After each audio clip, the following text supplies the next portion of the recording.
Here is what I think should be the support structure for Arkology, for the vertical columns.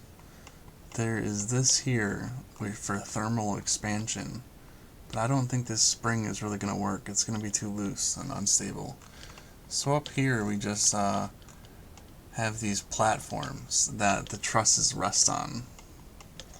And you can maybe bolt it down with like 1 or 2 screws, 1 or 2 bolts. And this has a lot of bolts. This has 12, 14 bolts for each one, and there's 6 of them. So that's almost 100 bolts on the bottom, and then almost 100 bolts here. So that's 200 bolts per column. Per floor. Holy crap.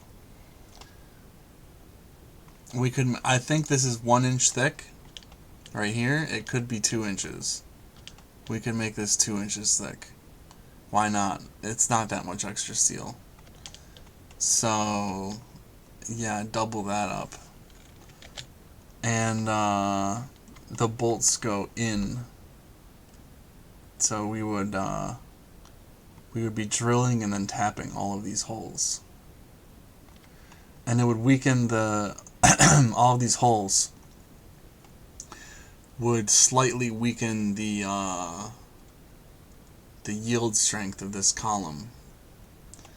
So we're going to have to be aware of that, and it might reduce the maximum floor height by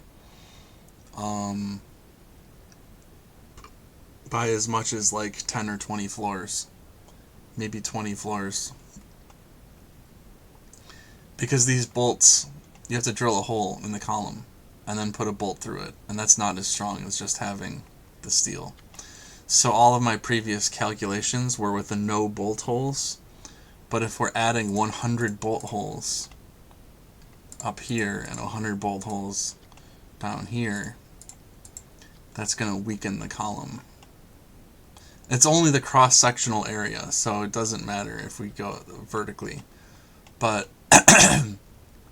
this is 4 holes and then times 6, so there's 24 holes drilled in the cross-sectional area of the vertical column. Has 24 holes drilled into it, so that's definitely going to weaken the strength for sure, and we're gonna have to make a note of that. Anyway, that's it for this one, and remember, a single vertical column schematic is more powerful than 1,000 unique buildings.